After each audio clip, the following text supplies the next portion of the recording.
Welcome everyone to this webinar for Killi Resources, which as you know, trades under the ASX ticker code KLI. Shortly, I'll introduce Killi CEO, Catherine Cutler, who'll provide an overview of the company's recently announced $13 million option and joint venture agreement with a wholly owned subsidiary of Goldfields Limited, which will see that group earn up to an 85% interest in the company's West Tanami project, located in the Kimberley region of Western Australia. In addition, Catherine will provide an update on the exploration activities at the Mount Rawdon West Copper Gold project, located 70 kilometres out of Bundaberg in Queensland, where a recent geological review has identified further highly prospective porphyry targets at the Balu and K prospects. I hope they got that wrong. Car, I'm pretty sure. The formal part of the webinar will include a presentation followed by an interactive Q&A. So as the presentation is occurring, think about what questions you would like asked and submit them in the Q&A box at the bottom of your screen, and I'll put them to Kath during the Q&A session. So let's get started. I'd now like to introduce Killi Resources CEO, Catherine Cutler, to run through the formal presentation. Kath, over to you. Thanks very much, David. And good afternoon, everyone. And thank you for logging in and listening to this update on what Killi's up to. We've made two significant announcements in the last fortnight, which I'll cover. And we've got a really busy next 6 months planned. So I'll also walk you through what to expect in the coming months. So we can move through the slides. Standard disclaimer there, which you can read in your free time. Killi is an early stage greenfields copper and gold explorer, and we've got projects in WA and Queensland. We're focused on exploring for new copper and gold systems, and they're dominantly now in Queensland. Market cap of sub 5 million today, and only 120 million shares on issue. Pending a general meeting in the next few weeks, Goldfields will become a 10% shareholder in the company as well. Go to the next slide. I'm going to cover the joint venture arrangement that we announced 2 weeks ago. It's an option earning joint venture arrangement with Goldfields on our West Tanami project in the Kimberley of WA. The agreement covers 1,600 square kilometres of tenure of the western end of the Tanami Gold Belt, and it's only 100 kilometres along strike from the Killi Newmont owned and operated gold mine. Over 20 million ounces of gold sits on the Northern Territory side of the border, and only 700,000 ounces currently exists on the WA side. So there's a real opportunity there for a new gold discovery. We wanted a partner on the project, as the project is probably one of the last real exploration frontiers in the country, and with that comes remoteness, which in turn means that there's a reasonable and considerable cost and timeline for exploration on the project or associated with the project. For a junior company with multiple projects within the portfolio, we knew we were going to have to find an appropriate partner in order for this project to progress and to find a new orogenic gold system. So we were approached by Goldfields, who clearly understood the importance of this region and what could be there. And we came to an agreement for the project to be explored and now have strong financial and technical support from their team. The deal sees the project valued at a total of $15 million and represents just one of the 3 assets in our portfolio. In addition to the deal announced, Goldfields also subscribed to $500,000 worth of Killi shares, which bolsters our confidence in our remaining 2 projects, which we own 100% of over in Queensland. With the announcement of the deal, we also raised $1.5 million in total to progress the Queensland copper gold projects. So I'll walk you through the Mount Rawdon West project, which we put an announcement out last week. If you can go to the next slide, Alex. Yeah, so Mount Rawdon West over in Queensland, copper gold potential. We've been having reasonable success of late in the last 12 months over here. The projects within the New England Fold Belt host deposits like Mount Mount Morgans, Gympie, Krakow and Mount Rawdon, all within 150 kilometres of our project. The deposits are greater than 20 million ounces in total endowment of gold and greater than 420,000 tonnes of copper metal, which has been produced. So it's no small area. There's big systems over here, and that's what we're going to be looking for. The project covers 300 square kilometres of tenure. It's a continuous ground package of prospective for gold and copper, and there's only 8 kilometres along strike from Mount Rawdon, which is a 2 million ounce gold mine. So if we go to the next slide, this is what we're looking for. So we're looking for a porphyry epithermal system. I mentioned which ones they were on the previous slide. So we're in the right belt. Mount Morgans is a porphyry style system. Gympie and Krakow are epithermal systems, and that's exactly what we're looking for. These are generally large deposits. They're low grade, but they have long mine lives. Previous exploration on the East Coast has had success with identifying copper and gold anomalism at surface and then completing ground geophysical surveys to find targets beneath these geochem anomalies. Specifically on the East Coast, KLI in New South Wales is a candidate for this method of exploration, which ultimately led to the discovery by Newmont. Next slide will show you the top image there is the tenement itself, and then the image below are the 2 targets we've generated. So the project covers the 2 main mineralising structures in the region, and they intersect in the centre of the tenement. The Mount Rawdon gold mine sits on the southeastern border of the tenement and on the Mount Rawdon fault. You can see it in that top image in the corner.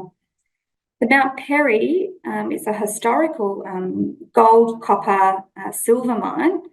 It was mined over 100 years ago. That sits on the tenement, but on a mining lease which is not owned by Killi. It closed down 100 years ago. The mineralisation is orogenic and it runs perpendicular to the Mount Perry fault. Killi's determined 2 substantial copper gold moly soil anomalies at surface at the project to date, which includes rock chips up to 7.2% copper and 12.4 grams per tonne gold. And there's not one drill hole on this tenement to date.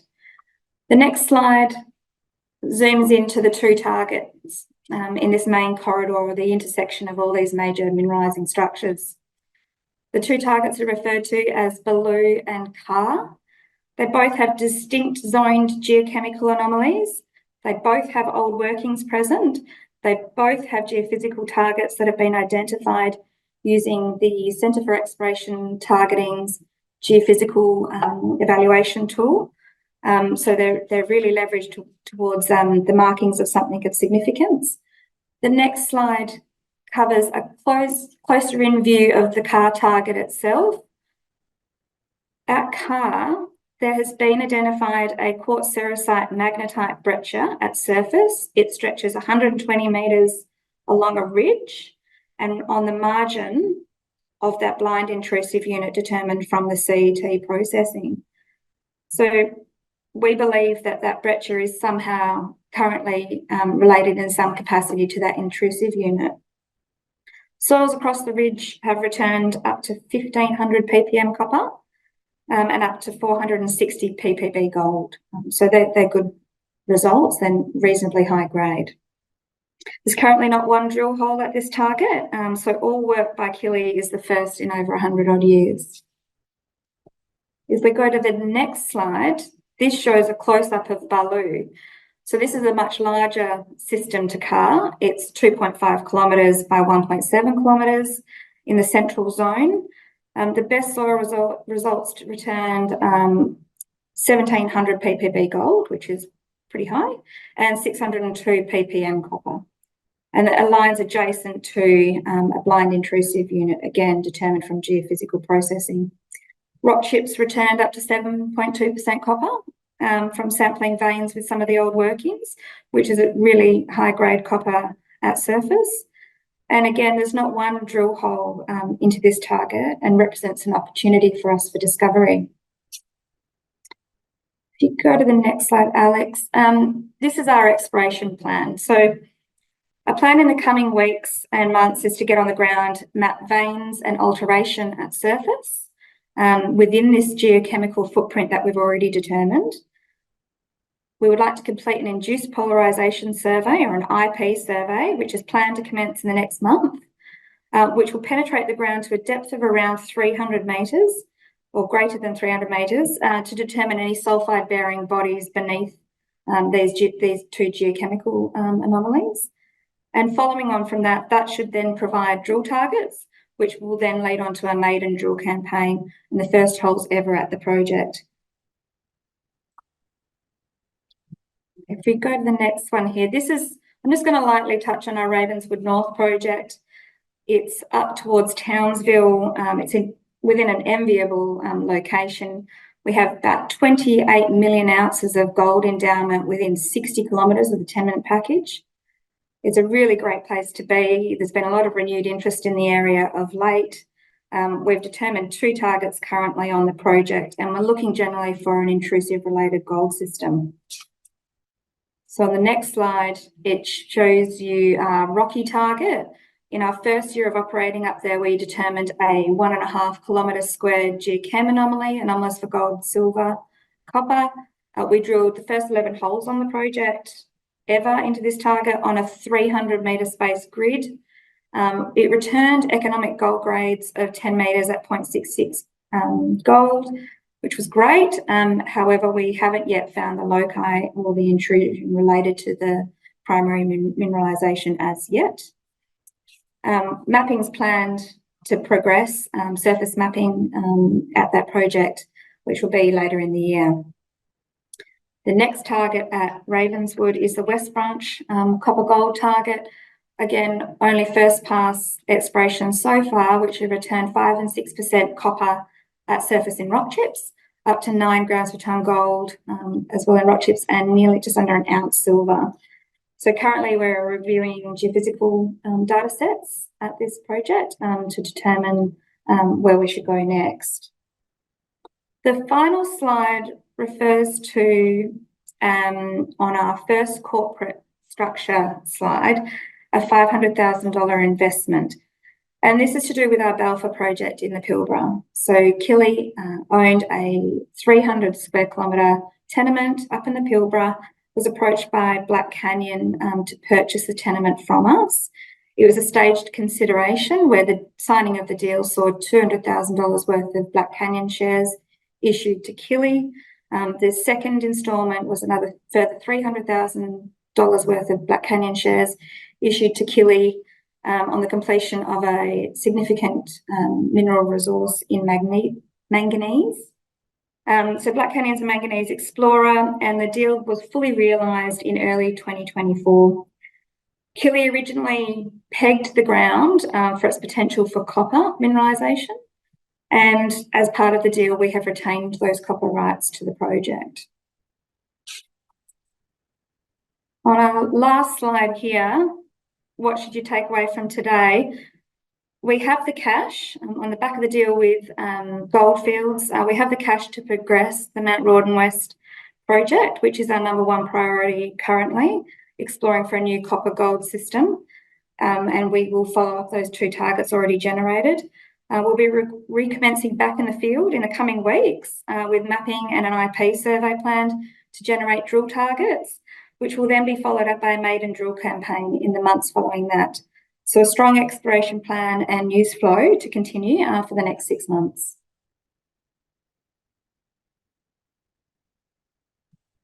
Thanks, Kath. Great presentation. I just want to go back to the Goldfields deal. I know a number of shareholders, and there's a couple of questions here about, wouldn't it have been great to hold on to it for as long as possible?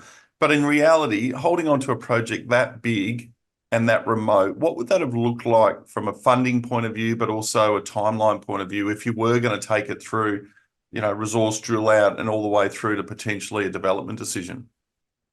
Yeah, look, we still wholly believe in that project to produce a large gold system. The thing is, for a junior company like ourselves, like Killi, the holding costs for such a large project were quite a lot of our annual budget. And it's just something that you can't really hold along with everything else. So it needed to be progressed. The other thing is, because of its location and how remote it is, there's weather issues as well that hamper access. So last year, at the beginning of last year, the Halls Creek Fitzroy Crossing Road was washed away. And that meant that the project was almost inaccessible, other than going through South Australia and the Northern Territory, which adds on considerable costs to even just getting out there. So for a junior, it makes sense that financially and technically we have additional support. For a project of that scale and size, which fundamentally will probably take a few years in order to find some significant targets and to properly and adequately test them. And why Goldfields? Why are they the perfect partner? Oh, well, I mean, they understand the full prospectivity of this region. You know, you've got Newmont that's been in there for a long time, operating out at Killi in the granites. They want a foothold in a reasonable project, and they understand that this area is probably going to possibly produce the next real elephant gold deposit in the country. So they're already a holder and a nearby explorer who's adjacent Killi, but they only own a small percentage in the company. And they really wanted to get in the door and into the conversation of having a bigger say on a gold project in the Tanami. And that made sense for them to partner with us, as we hold the second largest holding in the region of 1,600 square kilometres. So it's a great project for them to sink their teeth into. And how important for Killi and its shareholders was it for you to keep an interest in the project? And what does that interest and involvement look like going forward? Yep, so we'll remain engaged in the operations, not fully running them, which is good. So the costs associated with administration and operations will be held by Goldfields. However, we'll still be involved in the exploration process and signing off on exploration programs and campaigns in the next few years. We still think that there's huge value there, and we needed someone to come on board to help us achieve that. We were unable to raise funds of such a significant nature solely by ourselves. So it will be progressed technically, but also we will retain a royalty on the project as well. And we watch really keenly and hope that they will find something of real significance.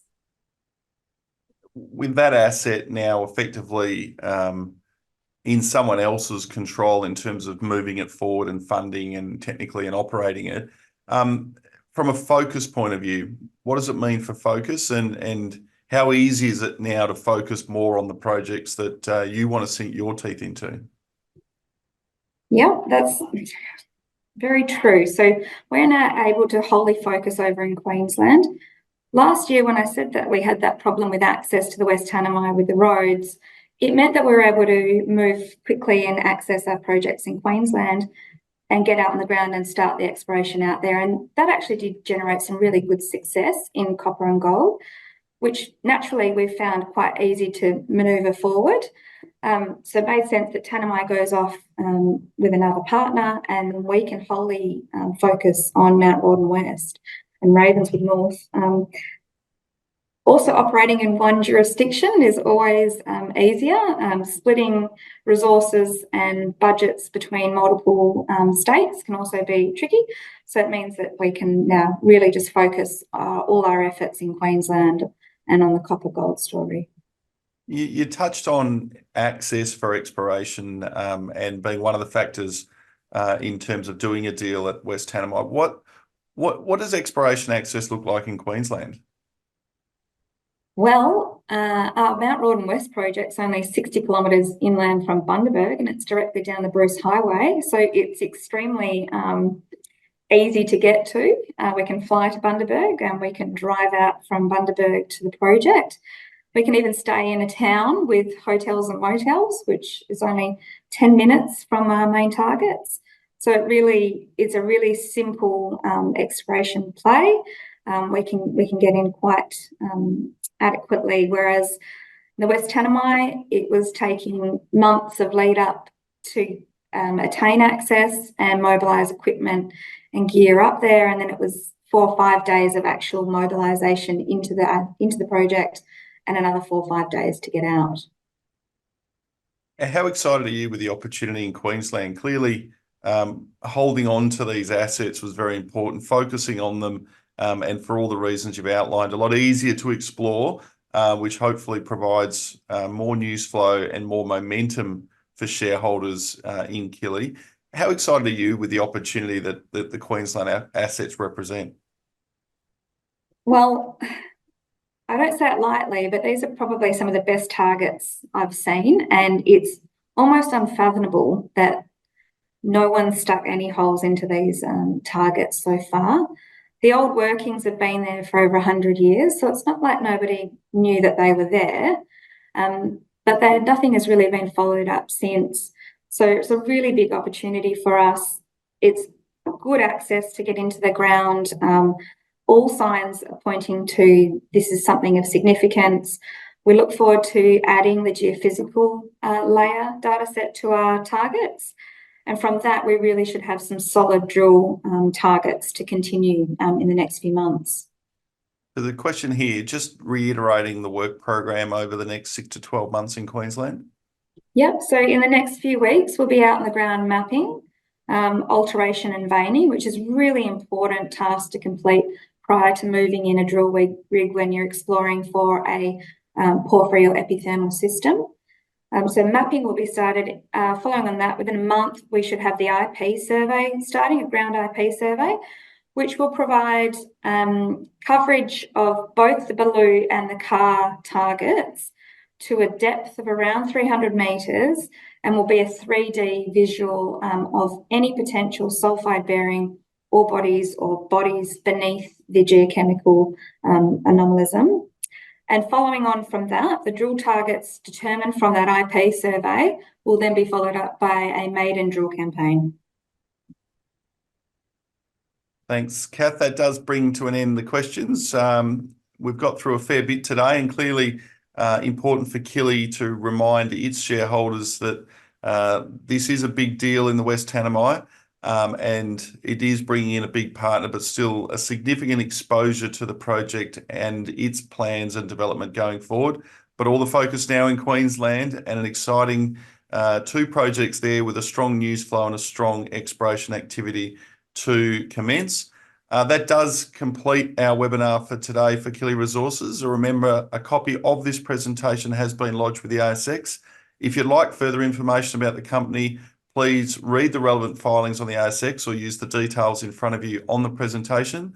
Thanks everyone for your time to tune in to listen to the presentation, and to you, Kath, for your time. Have a great day, everybody. Great.